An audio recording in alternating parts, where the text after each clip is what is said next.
Okay, looks like we're streaming, I think.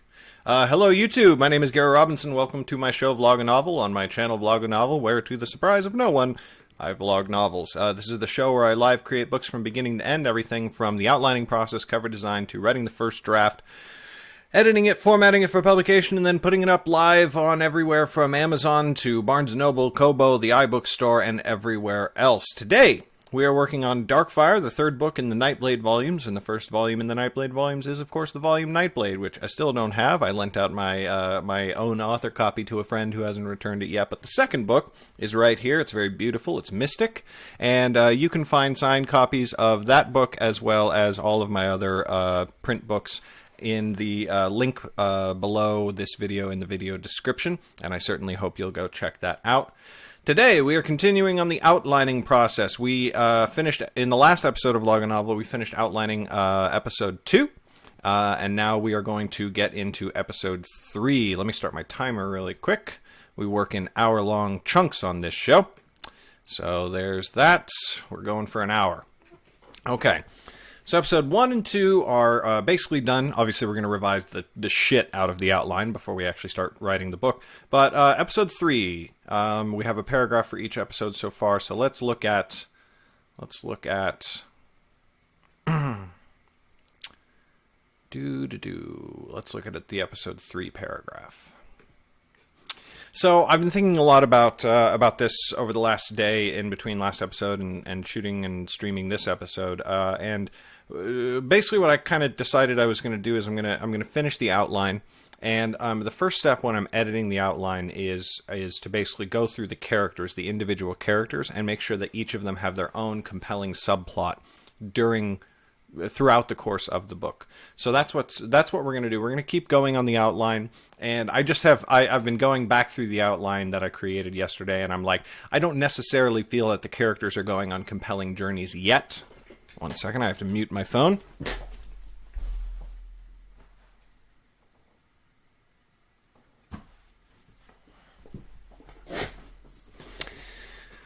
So I don't feel like the characters' journeys are necessarily super compelling yet. So the idea is that I would finish the outline of the plot and then revise it first based on the characters, because I had somebody ask me an interesting question about plot versus character and everything. And I do like plot, but I also think that characters are more important in the long run. I think that the best stories are usually character-based stories. But that doesn't mean that I spend... Without knowing what's going to happen, it's hard for me to plan compelling stories for the characters, if that makes sense. Like, I feel like some people would rather start with the character and go, okay, what do they need to go through in this book? And then base the plot kind of around that, and my brain doesn't necessarily work that way. I work better by going, okay, so what's going to occur, and how is this going to affect them, and then changing the story after the fact, if that makes sense. So we'll carry on with the episode 3 thing. Oh yeah, last thing I should mention is that if you feel like contributing to my YouTube creations in general, whether it's this channel or my main YouTube channel, in the top right corner of the screen, somewhere right around here, there should be a little I button that you can click, and you can either give a small one-time gift, which is always appreciated, or you can actually become a patron on patreon.com. I have a Patreon page. You get a bunch of cool bonuses for signing up. There's lots of... I create behind-the-scenes videos whenever I do filmmaking or this, that, or the other thing that are only visible to patrons. And then if you sign up for example, $5 a month, you get all of... any book that I publish, you just get it like that. So that's super cool. It should, now that I'm writing again, it saves you money over actually buying the books. So anyway, that's all cool stuff. So again, if you click on the little the card at the top right corner of the screen, you can do that, and I certainly hope you'll consider it. So the essence of episode 3 is that Lauren is roused after being knocked unconscious, and she finds out that it was Zane, and somehow he managed to escape. So Jor-El is going to, whip out some of his mage hunter skills, and together they're going to search for him. That's all good stuff. Obviously, Alburn is going to contribute to that as well.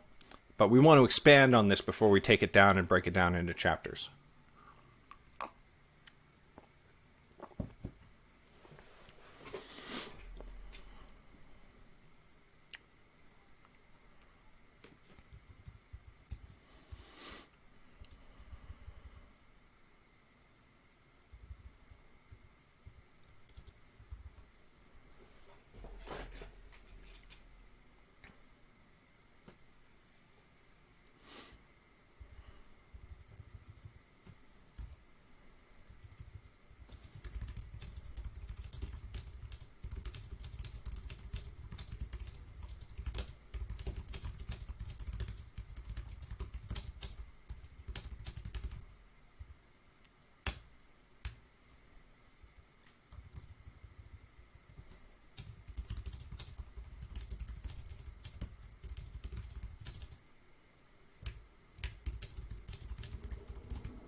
Okay, so I said in the original episode outline that Jor-El whips out some mage hunter skills to search for him. So now would be the time when we want to define what those actual skills are.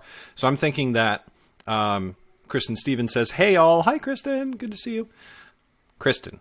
I always get Kristen and Kirsten mixed up, and you know, if you're a Kristen, then you don't want to be called Kirsten, and vice versa. So,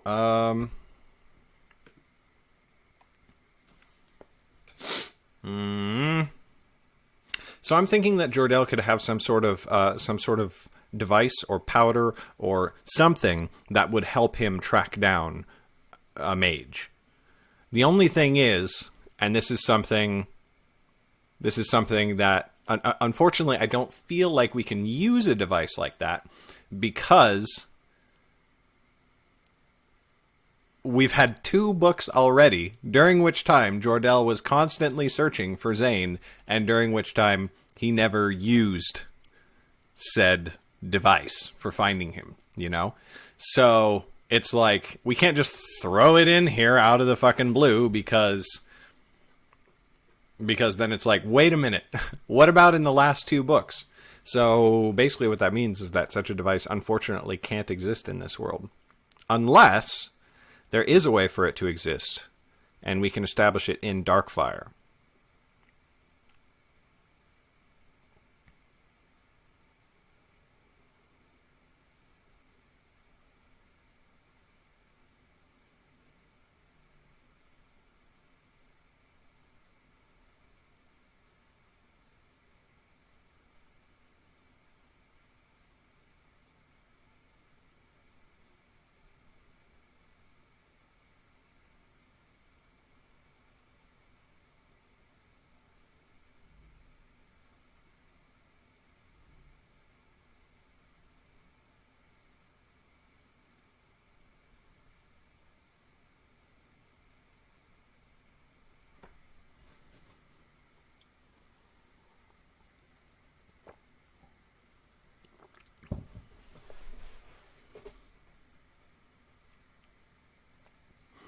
It could be something having to do with Lauren's dagger, which he didn't have.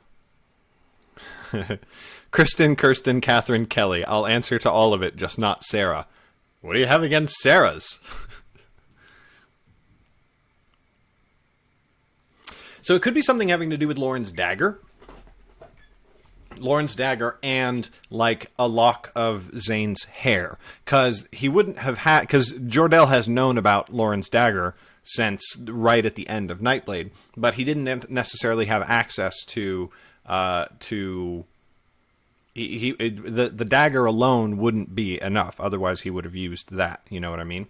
But if it's some sort of ritual involving Lauren's dagger and Zane and a lock of Zane's hair, then that could be, then in the beginning of Darkfire, Jor-El could have grabbed a lock of Zane's hair, knowing that Zane might try to run away, so that he could do the ritual at that point. And I'm thinking back through Mystic, and he wouldn't have had an opportunity to do that during the course of Mystic itself.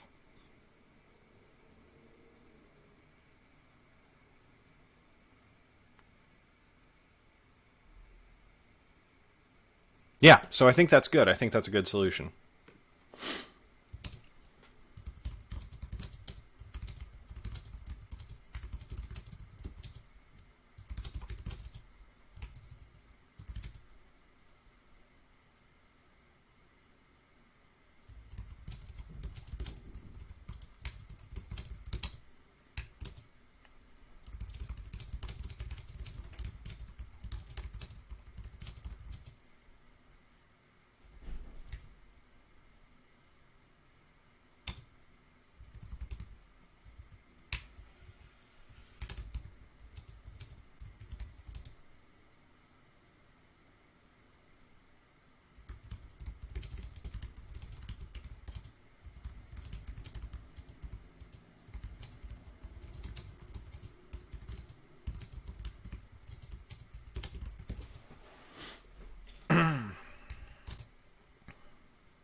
So to establish this better, this whole thing about the dagger, we're finally learning something about the dagger. I can just see people reading it and going, finally.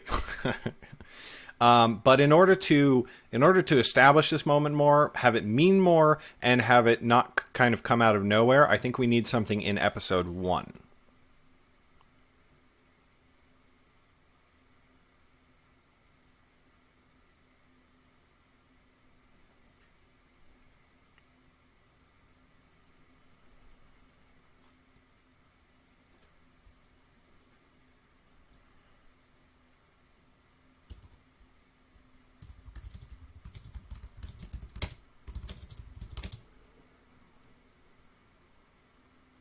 Kristen says, nothing against Sarah aside from it being an ex-best friend's name. It's just a running joke I have. Okay, awesome. Interesting to see how you approach that problem. I always try to think of it all at the beginning and get bogged down in the details on who has what when. Well, honestly, I mean, you know, if you pre-plan, if you pre-plan a lot, if you just plan and plan and plan and plan and plan, you can create really, really intricate plots with all of these details and all of these things. I mean, the best example of that is Lord of the Rings, you know? Tolkien spent decades pre-planning before he ever sat down and wrote The Hobbit, and then more years before he ever sat down and wrote The Lord of the Rings. There's nothing wrong with pre-planning. Lots and lots of pre-planning. I'm not very patient, unfortunately. So sometimes I sort of get into these things where it's like, oh, for fuck's sake, you know, I wish I'd thought of that at the beginning. But there you go.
Pre-planning is a great excuse not to write. I need to stop doing it so much.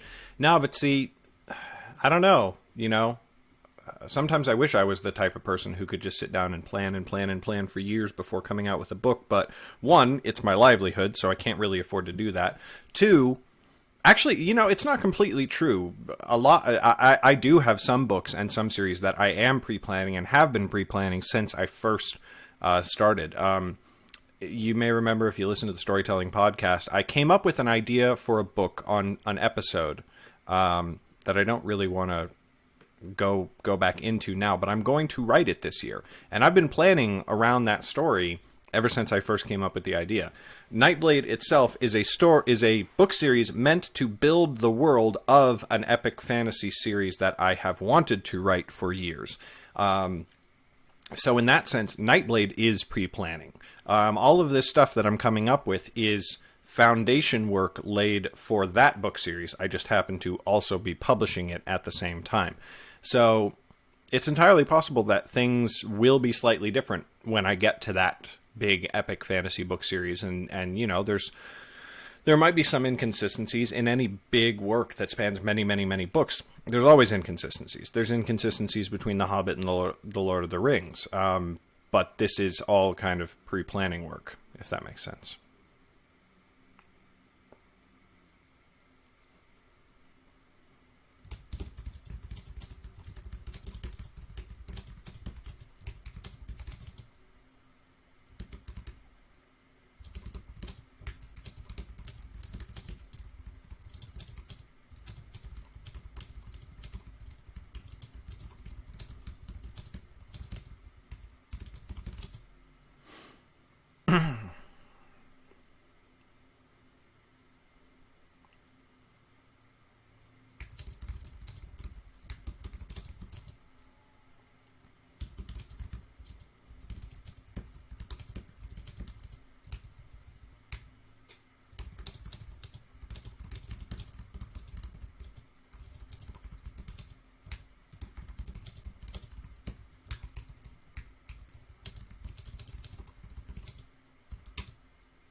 Okay, so now that we've added that scene into episode 1, this will start to make more sense.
KJV says, I'm kind of in the same boat. I've had a story in my head for a while, but it's not ready to come out yet. I think my problem is that I have bits and pieces, but it's not a cohesive thing yet. Yeah, that's one thing. And there's something to be said for, like, dude, if that's what you're really passionate about, just sit down and just gut your way through it as long as you possibly can. Like, like the big stories that I have been working on for years, I have Scrivener files for them. And every time I think of something, it goes in that Scrivener file. Like, if you really want to write the story, you will keep thinking of things for it, and just have a place where you put all of those thoughts down, and they're at least somewhat organized, because then you're actually doing some work. I have the advantage in that I have a lot of other story ideas that I am also perfectly happy to work on. You know what I mean?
KW says, makes sense, and I do jot down ideas when I have them so they're there when I want to work on it someday. Yeah, exactly. I mean, that's the way a lot of writers of yore, if you want to call it that, worked, was just they'd assemble notes and notes and notes and notes and notes, and then when they sat down to write the book, they just had everything there, and they just go through it and through it and through it. We're really lucky in that we have, like, word processors and computer files and blah, blah, blah, blah.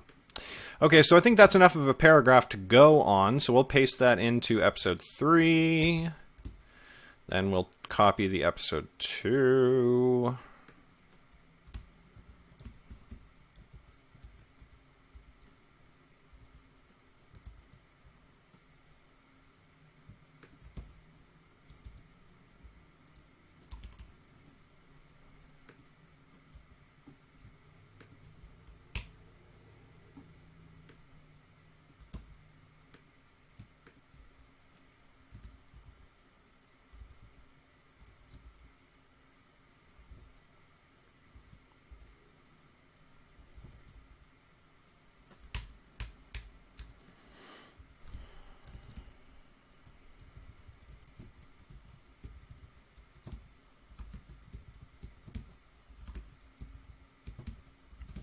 So this episode is obviously a little bit more meaty. I don't know if we're going to be able to get it done before our time limit, but we'll see.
Wow. That was a pretty fast episode. We have 15 minutes left. Okay. So basically, that's some character development for Zane and more, just more contribution. Because Zane is going to go through the most major, well, a major character arc in this book. And Lauren's relationship with him is going to develop as well. So this is there's a lot of focus on Zane. Okay, episode 4.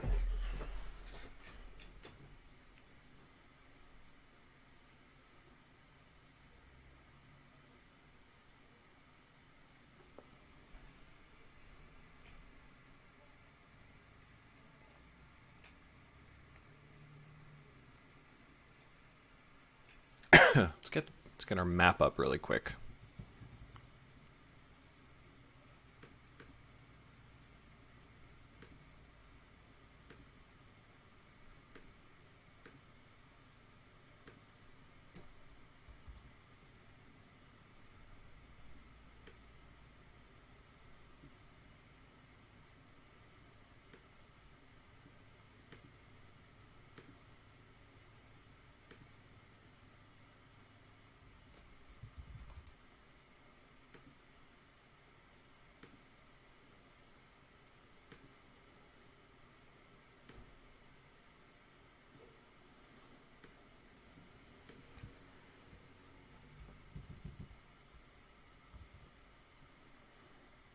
Okay, so this is the mountain pass that they're taking.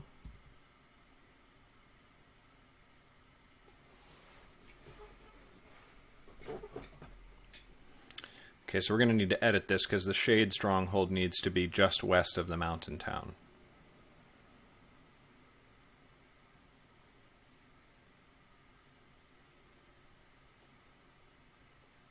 So episode 4, we're going to have a false low point. In other words, a moment where everything seems darkest before we start our long ramp up to, a mostly happy ending. So we need to... So I mentioned here ratcheting of interpersonal tension in the group.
Oh, we'll get rid of the map now.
We need another town name if anybody wants to try contributing one.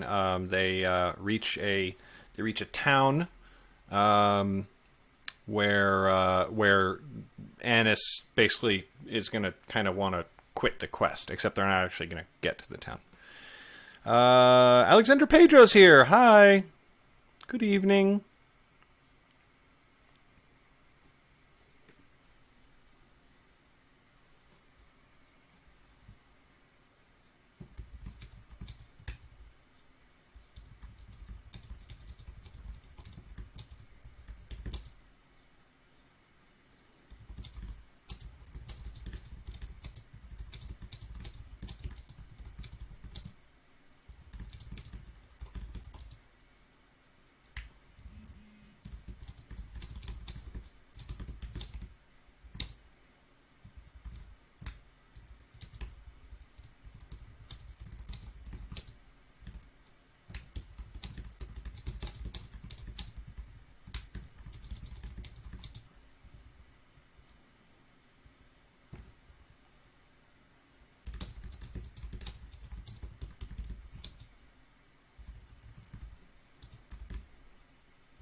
Okay, so that's a good expansion of episode 4. We'll break that into chapters tomorrow.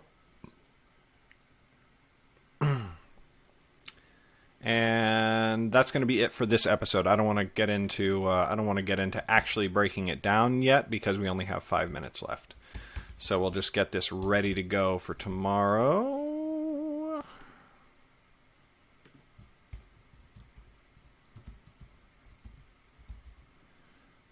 Do.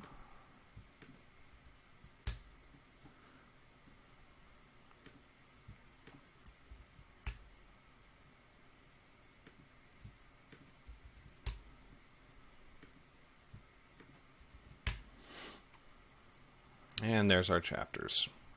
Okay. So that'll be it for this episode of Vloganovel. Thank you so much for tuning in. Thank you for the live comments. It's always fun to hang out with people while I'm working. Thanks to Kristen Stevens, KJV, and Alexander Pedro for the live comments. Whether you're watching this live or on the video on demand, there should be a little card on the top right corner of the screen, a little eye. If you click on that, you can either give a small contribution to the YouTube channel, which is a one-time thing, or you can become a patron on patreon.com. You get all kinds of exclusive behind-the-scenes benefits and access to my books before anybody else gets to read them, etc., etc. It's pretty cool. I hope you'll at least consider checking it out. We have been putting a lot more effort into the Patreon campaign now that my wife is there to help me run it. Like yesterday, we put out an exclusive video that only patrons got to see where Megan and I told the story of how we met, for example. And it's pretty cute. And the people who have gotten to see it liked it. So I hope you'll go check those links out. Otherwise, I will be back tomorrow with another episode of Vloganovel. I'd say we're probably halfway through the outlining process. So if we're on episode 8, then that'll probably be another... If I can start to put more time in on Vloganovel, then it'll be about another week before we're done with outlining and we start writing the first draft. So that's exciting. And I really like how the story is coming out so far. So, yeah. Thanks again for watching, and I will see you next time. Bye!